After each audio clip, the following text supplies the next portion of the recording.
National director గారు, గొప్ప సేవకుడు, గాయకుడు, క్రీస్తు కొరకు క్రీస్తు పక్షాన్ని నిలబడి పోరాడుతున్న జ్ఞాన దైవజనులు అసలు చిన్న వయసులో ఇంత గొప్ప భారం కలిగి ఉన్నారు. చాలా సంతోషంగా ప్రభు మాటలు దీవించడానికి సమయాన్ని మనం దైవజనులు పంపించుకున్నాం.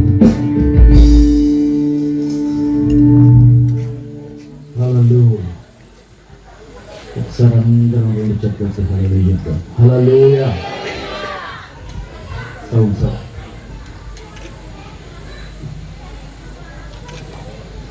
చేరి వచ్చిన విశ్వాస సమాజం అంతటికి అమ్మ అక్కడ మీటింగ్ ఆపాలా, లోపల మీటింగ్ ఆపండి. అక్కడ చూడండి, మందిరంలో ఎలా మాట్లాడినప్పుడు జనం వేసి వెనక చూడండి అమ్మా ప్లీజ్. మందిరంలో ఉన్న వాళ్ళందరూ బయటకు వస్తే మంచిదే మాట్లాడారు.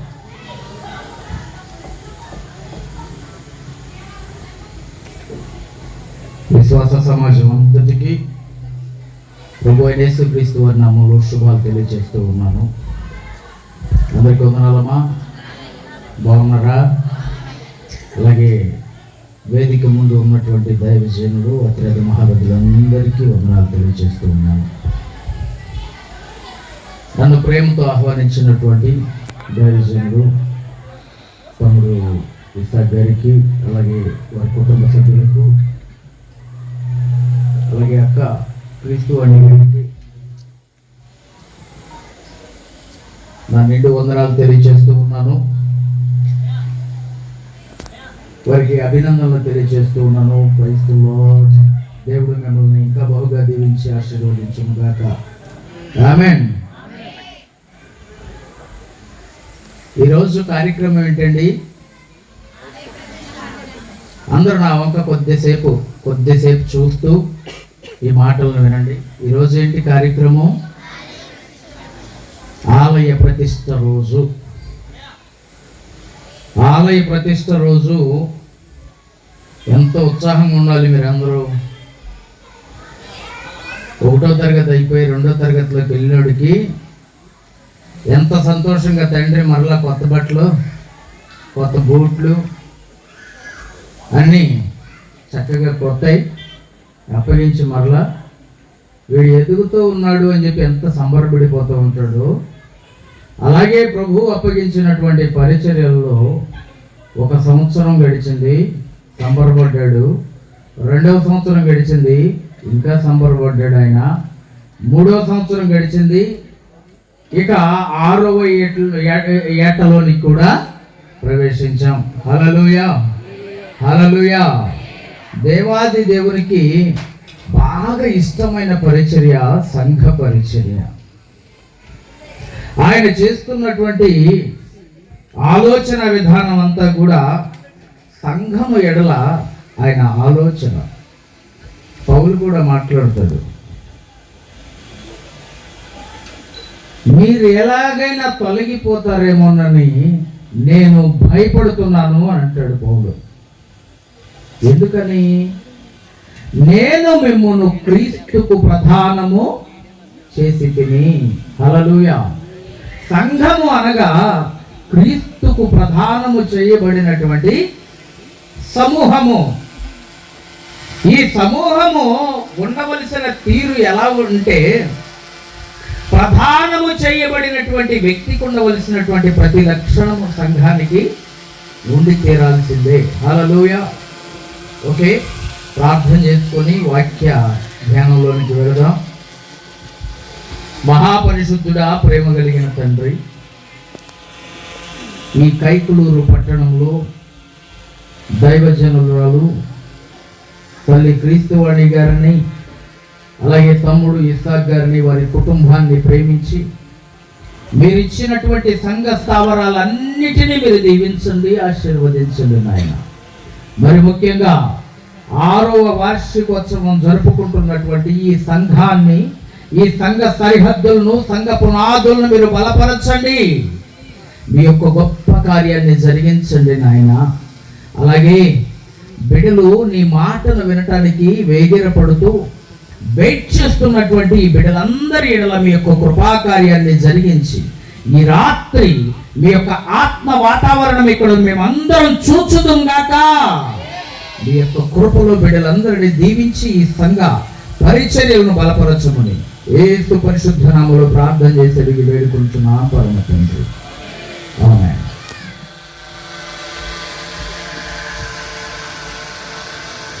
ఆర్కెస్ట్రా వారు ఓకే క్యారీ ఆన్. ఒక 5 మినిట్స్లో రావచ్చు, ఇబ్బంది లేదు.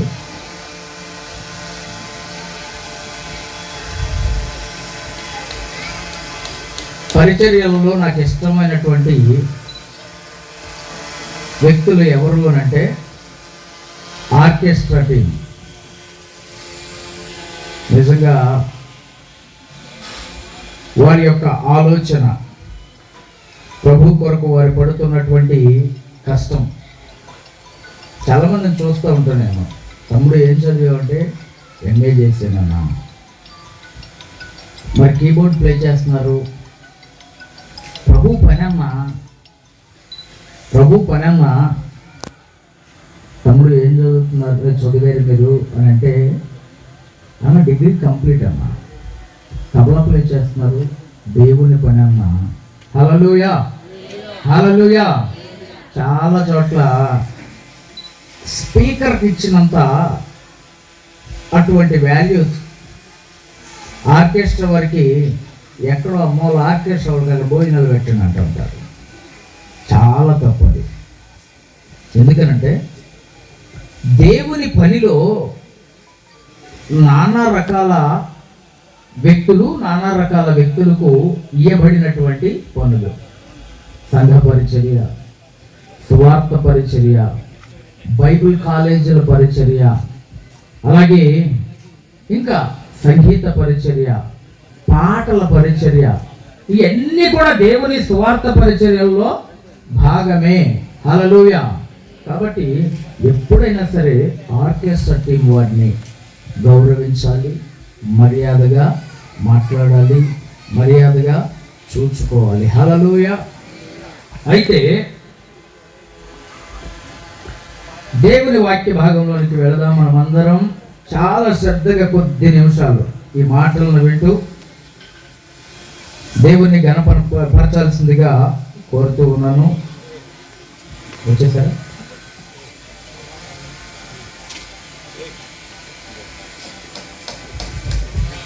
కష్టములో నష్టములో నా తోడు ఉన్నావు,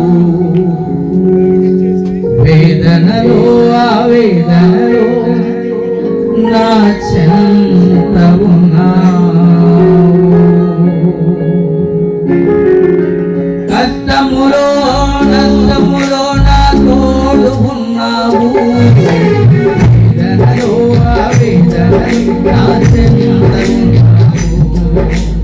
అడిగిన వారికి ఇచ్చేవాడా, వెతికిన వారికి దొరికేవాడా, అడిగిన వారికి ఇచ్చేవాడా, వెతికిన వారికి దొరికేవాడా, తట్టిన వారికి తలుపులు తెరిచే దేవుడా, తట్టిన వారికి తలుపులు తెరిచే దేవుడా.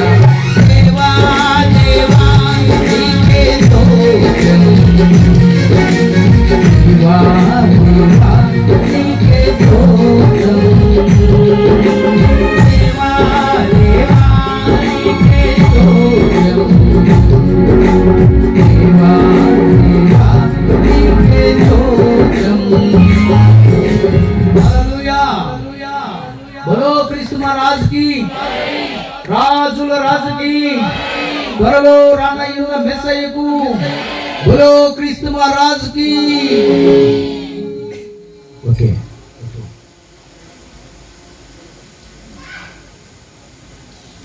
6వ వార్షికోత్సవం. ఒక వ్యక్తి అభివృద్ధి చెందుతూ ఉన్నాడు అని అంటే ఆ వ్యక్తి ఖచ్చితంగా గోల్ పెట్టుకున్నాడు అని అర్థం. హల్లెలూయా. చాలా మంది విశ్వాసులు మాట్లాడుతూ ఉండేటటువంటి మాట ఏంటంటే, ప్రభు మా జీవితంలో పెద్దగా కార్యాలేమీ చేయలేదండి.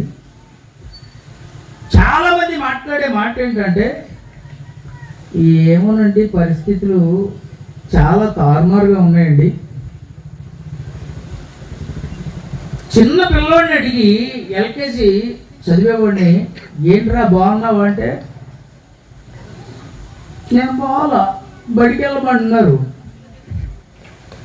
7th వాడిని అడిగితే ఆడు బాగాలేదని చెప్తాడు. 10th వాడిని అడిగితే ఎగ్జామ్స్ దగ్గర పడుతున్నాయి, నేను బాగాలేదు అంటాడు. అలాగే కుటుంబ వ్యవస్థలో ఉండే నిజంగా పెళ్ళి పెళ్ళి పెళ్ళి పెళ్ళి అని ఊరేగి పెళ్ళైన తర్వాత ఎరా లైఫ్ ఎలా ఉందిరా అంటే ఏం బాగలేదు. సరే ఒక 10 ఏళ్ళు పోయిన తర్వాత ఏమన్నా బాగుంటుందా అని, ఏమిరా ఇప్పుడు ఎట్లా ఉంది అని అంటే 10 ఏళ్ళు పోయిన తర్వాత కూడా టెన్షన్స్ అండి, చాలా కష్టాలండి, అప్పులండి, అనారోగ్యాలండి, గ్యాస్ నొప్పి అండి, బీపీ అండి. వీడికి వివాహం అయ్యి ఎంతకాలం అయింది? 10 ఏళ్ళే. 10 ఏళ్ల ముందు బుడ్డోడు, 10 ఏళ్ల ముందు బుడ్డోడు 10 ఏళ్ల తర్వాత ఏమంటున్నాడు? గ్యాస్ నొప్పి, ఆ నొప్పి, ఈ నొప్పి, బీపీ, షుగర్. ఏంట్రా అంటే సంసారం, బాధలు, కష్టాలు.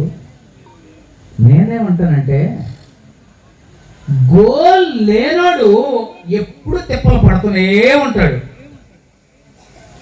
గురి లేనోడు ఎప్పుడు బాధలు పడుతూనే ఉంటాడు. ఒక ఎయిమ్ లేనోడు ఎప్పుడు బాధలు పడుతూనే ఉంటాడు. హల్లెలూయా. ఏంటండి వార్షికోత్సవానికి వచ్చి మంచి చక్కగా హుందాగా మంచి మమ్మల్ని అందరినీ నవ్వించి వాక్యం చెప్పేసి వెళ్ళిపోవాల్సింది పోయి మీరు ఈ మాట మాట్లాడారేంటి అని మీరు అనుకుంటున్నారా? బాధ్యత ఉన్నవాడు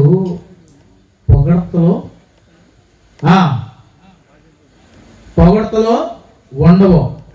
బాధ్యత ఉన్నవాడు ఎప్పుడు తిరుగుతూనే ఉంటాడు. హల్లెలూయా. నాకు సంఘం ఎడల బాధ్యత. హల్లెలూయా. నన్ను పిలిచిన దైవజనుడి ఎడల బాధ్యత. కాబట్టి నేను స్ట్రాంగ్ వార్నింగ్తోనే మీ ముందు నుంచి బయటకు వెళ్తా. నేను స్ట్రాంగ్ వార్నింగ్ ఇచ్చే మీ ముందు నుంచి బయటకు వెళ్తా. ఆ వార్నింగ్ ఒక దైవజనుడిగా, ఒక ఆత్మీయుడిగా నేను ఇచ్చేటటువంటి వార్నింగ్ దేవుని వార్నింగ్గా భావించి మీరందరూ కృపను పొందుకుందురు గాక. ఆమేన్. పరిశుద్ధ గ్రంథంలో నుంచి ఫిలిప్పీయులకు రాసిన పత్రిక 3వ అధ్యాయము 13వ వచనం. 3వ అధ్యాయము 13వ వచనం.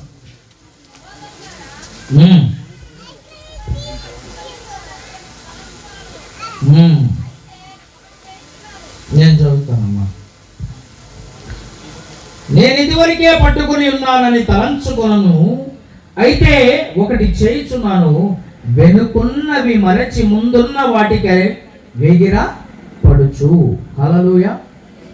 వెనుకున్న వాటిని మరచి ముందున్న వాటికై వేగిరపడుచు. కింద మాటలోనికి వస్తే, క్రీస్తు యేసునందు దేవుని ఉన్నతమైన పిలుపునకు కలుగు బహుమానము పొందవలెనని గురి యొద్దకే పరిగెత్తుచున్నాను. చాలా జాగ్రత్తగా దేవుని వాక్యాన్ని మీరందరూ గమనించాలి. క్రీస్తు యేసునందు దేవుని ఉన్నతమైన పిలుపునకు కలుగు బహుమానము, గిఫ్ట్. 6వ వార్షికోత్సవానికి దేవుడు మీకు ఇవ్వబోతున్నటువంటి గిఫ్ట్. పొందుకోవాలని ఆశపడిన వాళ్ళు అందరూ ఒక్కసారి చేయెత్తి చూపించండి, మేము ఒక గిఫ్ట్ పొందుకోవాలనుకుంటున్నాము అనేవాళ్ళు అందరూ ఒక్కసారి మీ కుడి హస్తాన్ని అటు ఎవరు వద్దండి. హల్లెలూయా, హల్లెలూయా. ఆ మాటను చాలా జాగ్రత్తగా మీరు గమనించండి. క్రీస్తు యేసునందు దేవుని ఉన్నతమైన పిలుపునకు కలుగు బహుమానమును పొందవలెనని గురి యొద్దకే పరిగెత్తుచున్నాను. దేవుని బహుమానం కావాలి అని అంటే నువ్వు ఎక్కడికి పరిగెత్తాలంట చెప్పాలి.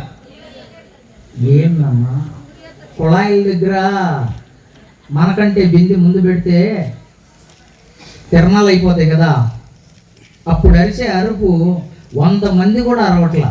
ఒక్కళ్ళు అరిసే అరుపు ఆ రోజు ఇక్కడ 100 మంది కూడా అరవట్లా. హల్లెలూయా. ఒక్కసారి చెప్పండి, ఎక్కడికి పరిగెత్తాలంట? గురి యొద్దకే పరిగెత్తాలి. గిఫ్ట్ కావాలి అని అంటే ఊరికే ప్రతి ఒక్కడికి మాస్టర్ గిఫ్ట్ ఇస్తాడా చెప్పాలా? గోల్ ఉన్న ప్రతి ఒక్కడికి ఎప్పుడు కూడా గోల్ ఉండి దాన్ని గెలవాలని తపన పడి గెలిచినోడికి మాత్రమే గిఫ్ట్ లభిస్తూ ఉంది. హల్లెలూయా. 6వ వార్షికోత్సవానికి వచ్చి ఇళ్లకు వెళ్ళే వాళ్ళందరూ దేవుని యొక్క బహుమానాన్ని తీసుకొని వెళ్ళవలసిందిగా తెలియజేస్తూ ఉన్నా. చెప్పండి కొట్టండి ఒక్కసారి. ఆమేన్. హల్లెలూయా. ఒక రాజుగారంట ఆయన ప్రజలతో నేను మమేకమైపోవాలని ఒక ఆలోచన చేశాడు. ప్రజలతో మమేకమయ్యి ప్రజల యొక్క సమస్యలను తెలుసుకొని ప్రజలతోనే ఉండాలి నేను అని ఒక ఆలోచన చేసి ఆయన, ఏమయ్యా కోటేశ్వరరావు బాగున్నావా? సింహాసనాన్ని విడిచిపెట్టి ప్రజల్లోకి వచ్చేసాడు. కోటేశ్వరరావు బాగున్నావా? భోజనం చేసావా? మీ మిస్సెస్ ఎలా ఉంది? పిల్లలు ఎలా ఉన్నారు అంటుంటే ప్రజలందరూ సంబరపడిపోతున్నారు. చాలా మంది వచ్చి సార్ నేను ఎలియాజర్ను సార్ అని అంటే, ఎలియాజర్ గారు బాగున్నారా? గతంలో మిమ్మల్ని చూశాను, చాలా కాలం అయింది, గుర్తుపట్టాను నేను అని అంటే ఇంకా సంబరపడిపోతున్నారు. అలాగే ఇక్కడ ఉన్న ప్రజలందరినీ ఒక్కొక్కరిని పలకరించినట్లుగా తన రాజ్యంలో ప్రజలందరినీ పలకరిస్తూ ఉంటే ఒకడు వచ్చాడంట. బాగున్నావా అన్నాడంట. ఎవరిని? రాజుని. బాగున్నావా అని అంటే, బాగానే ఉన్నాను. ఏంటొచ్చావు? ఏం లేదు, ఊరికే వచ్చానయ్యా ప్రజలతో మాట్లాడదామని అని అంటే, మరలా అన్నాడంట. తినవా అన్నాడంట. రాజుకి ఎలా ఉంటుంది? ఒక ఏకవచనంలో ఒక రాజు అయినటువంటి గొప్ప వ్యక్తిని పలకరిస్తూ ఉంటే ఎలా ఉంటుంది? చాలా ఇబ్బంది పడుతూ ఉన్నాడు రాజు. పక్కన ఉన్నటువంటి మంత్రులు, అక్కడ ఉన్నటువంటి ప్రజలు పక్కకు దోచేస్తున్నారు. మళ్ళీ వస్తున్నాడు. ఏంటది చేతికి పెద్దది పెట్టావు, ఏంటిది? ఏంటి నీ నెత్తిన కిరీటం ఏంటి అని వ్యంగ్యంగా మాట్లాడుతున్నట్లుగా అనిపించింది రాజుకి. అనిపించి ఎవరక్కడ వచ్చాడు? చిత్త మహారాజా. వీడెవడో కనుక్కొని వీడి మెడలో వీడి ఏదైతే ఉందో దాన్ని వేయండి అన్నాడు. వచ్చినోడు కనుక్కున్నాడు. ఏంట్రా నీ బాధ అని అంటే, ఆ వ్యక్తిని కూడా వ్యంగ్యపరుస్తూ మాట్లాడుతూ ఉన్నాడు. మాట్లాడుతూ ఉంటే ఈ వ్యక్తి రాజు దగ్గరికి వచ్చి చెప్తున్నాడు, రాజా వాడు బుద్ధిహీనుడు, ఊరికే అట్లా వాగుతూ ఉంటాడు, వాడు బుద్ధిహీనుడు, కాబట్టి నా దగ్గర ఉన్నటువంటి ఈ ట్యాగ్ తీసుకొని అతని మెడలో వేస్తున్నాను, ఇది బుద్ధిహీనుడు అని రాసి వేశాను అన్నాడు. హల్లెలూయా. వింటున్నారా మీరు? అనేసరికి మరలా వచ్చి హాయ్ అన్నాడు రాజుని. అనేసరికి రాజుకి బాగా కోపం వచ్చి బుద్ధిహీనుడా పోరా అని అన్నాడు. మళ్ళీ ఏముంది మీరు అందరూ ఏంటి ఈరోజు ఏం తిన్నారు? మధ్యాహ్నం సైలెంట్గా ఉన్నారు. ఏం తిన్నారమ్మా? సాంబారా? హల్లెలూయా. చాలా యాక్టివ్గా ఉండాలి దేవుని సన్నిధిలో. ఇక వెంటనే బుద్ధిహీనుడు వస్తున్నాడు. రాజు మాట్లాడుతున్నాడు, కోప్పడుతున్నాడు. బుద్ధిహీనుడు పారా అంటున్నాడు. కనబడినాడు అందరూ బుద్ధిహీనుడు వచ్చాడు అంటున్నారు. అయిపోయింది. కొద్ది రోజులు పోయిన తర్వాత అండి రాజుకి అనారోగ్యం వచ్చింది. రాజు చావు బ్రతుకుల మధ్య ఉండి రాజు మంచం మీద పడి ఉంటే అందరూ వస్తున్నారు, కోటేశ్వరరావు వస్తున్నాడు, సుబ్బారావు వస్తున్నాడు, అందరూ వస్తున్నారు, పలకరిస్తున్నారు. రాజా మాతో ఎంత హాయిగా హ్యాపీగా గడిపేవు, మొన్న వచ్చి 6 మాసాలకు ముందు కూడా వచ్చి మాతో సుబ్బారావు బాగున్నావా అన్నారు, అలాగే కోటేశ్వరరావు బాగున్నావా అన్నారు. మీరు ఈరోజు అనారోగ్యంగా పడి ఉంటాం, మేము చూడలేకపోతున్నాం రాజా అని ఒక్కొక్కరు దుఃఖంతో మాట్లాడుతూ ఉన్నారు. అందరూ ఆడలేదు, మగ లేదు, పిల్ల లేదు, జల్ల లేదు, అందరూ వచ్చి పలకరిస్తూ ఉన్నారు. రాజు పలకరిస్తూ ఉంటే ఈలోపు టైం ఒకడు వచ్చాడు. ఆడెవడు? బుద్ధిహీనుడు. వాడొచ్చి, ఏంటి రాజా, ఏంటి ఏమైంది అన్నాడు. రాజుకి కడుపు మండుతా ఉంది. ఏమైందంటావేంట్రా? అందరూ వచ్చి పలకరించి నేను చచ్చిపోతానేమో చెప్పి నాకు భయం వేసి నేను దాస్తా ఉంటుంటే ఏమైందని అడుగుతావేంట్రా? పోతా ఉంటగా అన్నాడు. ఏమన్నాడు? పోతా ఉంటగా. పోతాన్రా. ఎక్కడికి పోతావు అని అడిగాడు. పైకి పోతాన్రా. ఎప్పుడు వస్తావు? మరలా ఎవడైనా వస్తాడరా? ఏమన్నా రెడీ చేసుకున్నావా? ఒరే ఇంటి ముందు బయటికి నెట్టేయండిరా అని అన్నాడు. నెట్టేసేటప్పుడు నేను మాట్లాడే ప్రతి మాట నీకు నొప్పిగా ఉంటుందేమో, నన్ను బుద్ధిహీనుడు ఎక్కడున్నాడని ఎతికినా సరే ఓ రోజు దొరకను, ఆ రోజు నువ్వు ఏడుస్తావు అన్నాడు. అయ్యి బాబు ఈడేదో వార్నింగ్ ఇస్తున్నాడు, పిలవండరా అన్నాడు మళ్ళీ రాజు. హల్లెలూయా. చక్కటి గదలు చెప్తే మీరు వింటారు కదా. 3 పువ్వులు, అబ్బా వాక్యం చెప్పండి అమ్మా అంటే అస్సలు నోరిప్పట్ల. సామెత చెప్తే వెంటనే 6 కాయలా. అయ్య బాబోయ్ భలే ఉన్నారు మీరు. అయితే రాజుకి వార్నింగ్ ఇచ్చినట్లుగా అనిపించి రాజు వెంటనే అని ఆపండి అన్నాడు. తీసుకురండి అన్నాడు.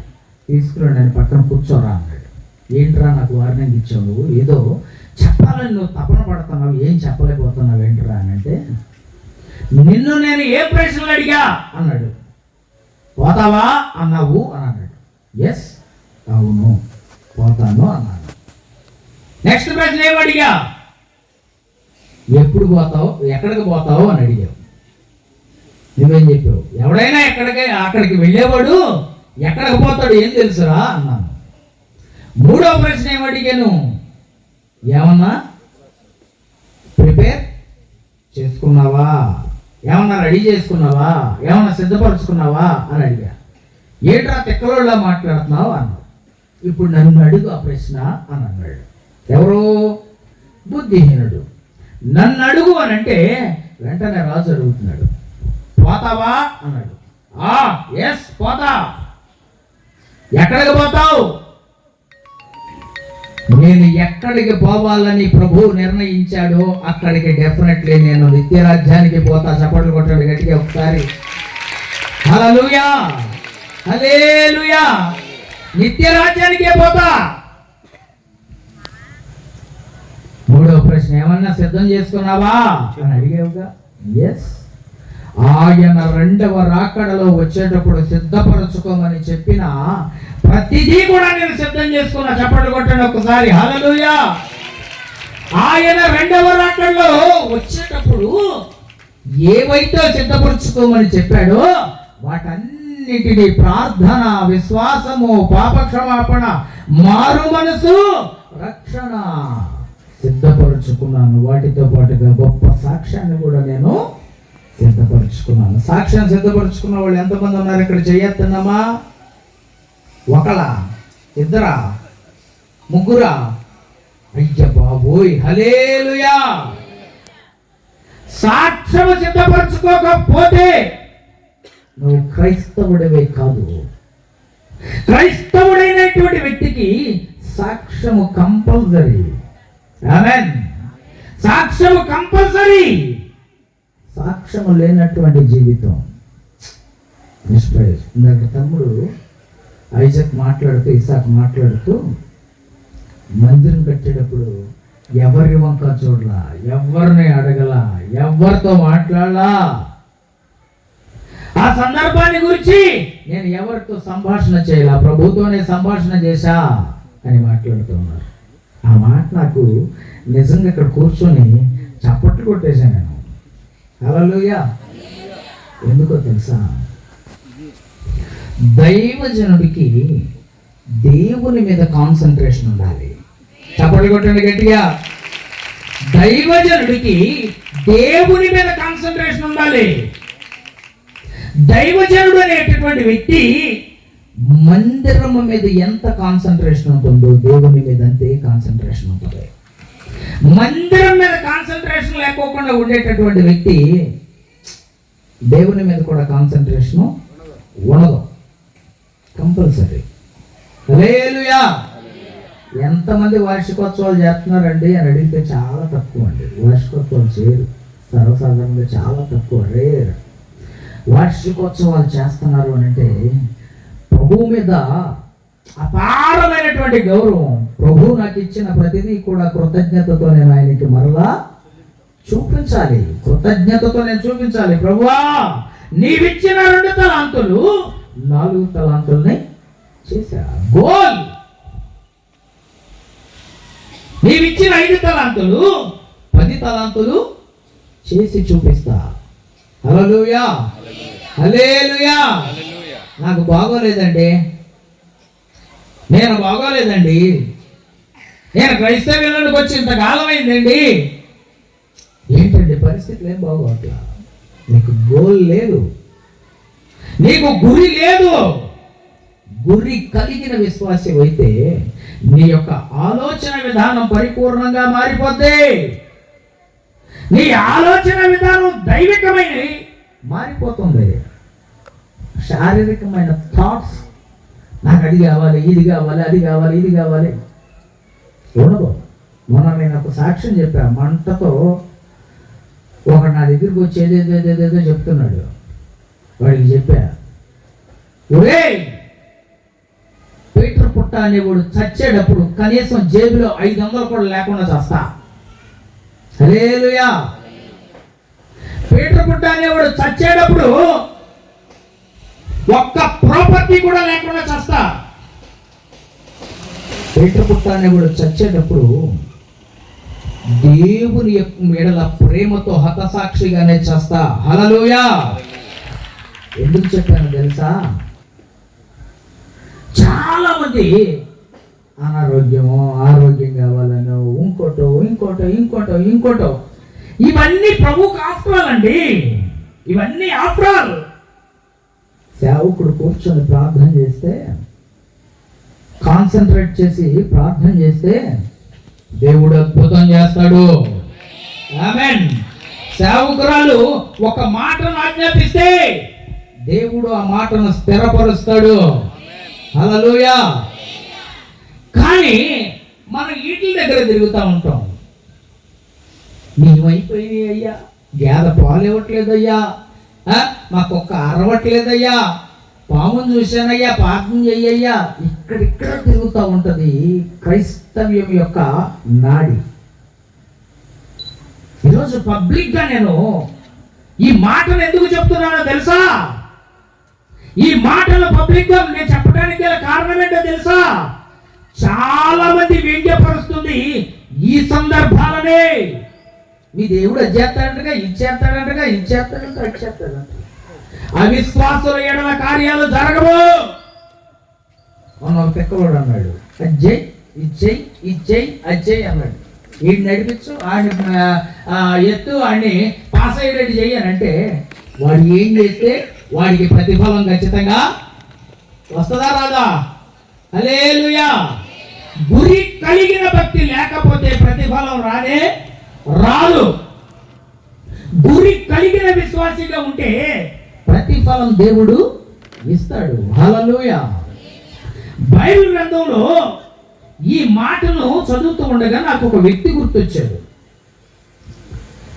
ఆ వ్యక్తి బైబిల్లో మ్యాక్సిమం ఎవరు ఇప్పటికీ ఆ వ్యక్తిని గుర్తు చేసి ఉండరు. రెండవది, ఆ వ్యక్తిని గురించి ఇక్కడ ఉన్న మీకు కూడా చాలా మందికి ఆ వ్యక్తి బైబిల్లో ఉన్నాడని కూడా తెలియకపోయి ఉండొచ్చు. హల్లెలూయా. మీరు ఏదో తిరణాలకు వచ్చినట్టు ఇటు దిక్కులు వస్తారు. నమ్మ ఇటు చూడండి, ఇటు చూడండి. కొండలలో, లోయలలో, అడవులలో, ఎడారులలో, కొండలలో, లోయలలో, అడవులలో, ఎడారులలో నన్ను గమనించినావా, నన్ను నడిపించినావా, నన్ను గమనించినావా, నన్ను నడిపించినావా. యేసయ్యా, యేసయ్యా, యేసయ్యా, యేసయ్యా.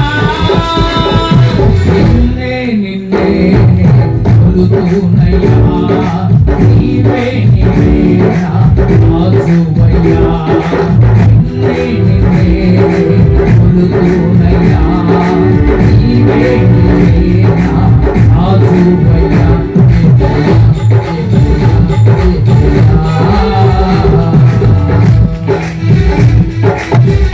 ఆత్మీయుడే నన్ను అవమానించగా, అన్యుడే నన్ను అపహాసించగా,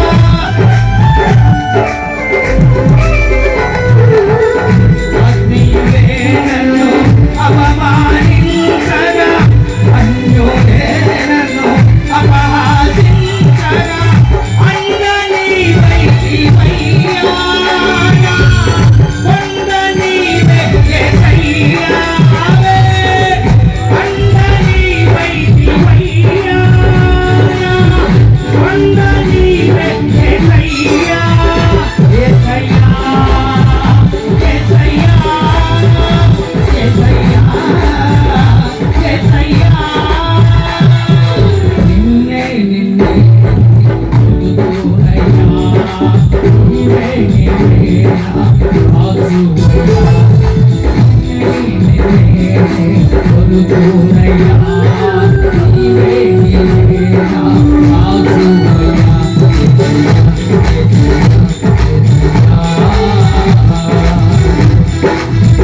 మరణ ఛాయలలో వెలిసిన నీ ప్రేమ, నలిగిన బ్రతుకును కురిసిన నీ కృప.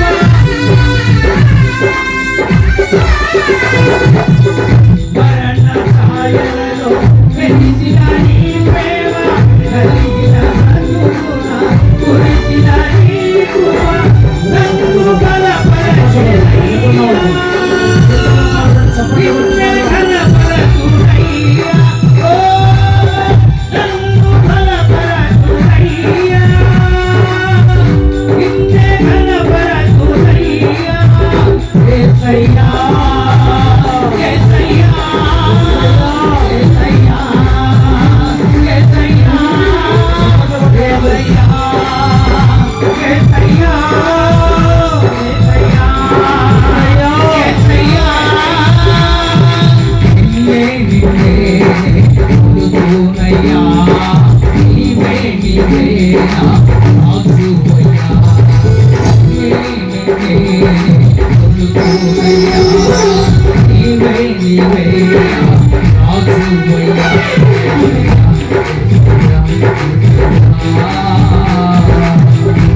హల్లెలూయా.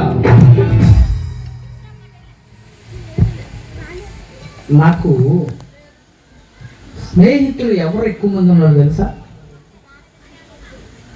అన్యజనులు ఎక్కువ మంది స్నేహితులు. ప్రతి ఒక్కరూ కూడా నాతో వారికి ఉన్నటువంటి తత్సంబంధం ఏంటో తెలుసా? అన్నా మా కొరకు ప్రార్థన చేయండి. హల్లెలూయా. ఈనాడు చాలా మంది హిందువులను విమర్శించే వాళ్ళు ఎక్కువైపోయారు. తప్పు. వారితో మనకు ఉన్నటువంటి సంబంధ బాంధవ్యాలు ఎలా ఉండాలి అని అంటే ప్రేమపూర్వకమైనటువంటి ఆలోచన విధానంతో ఉండాలి. హల్లెలూయా, హల్లెలూయా. అయితే ఇందాక మందిరం గురించి మాట్లాడుతున్నాం కదా.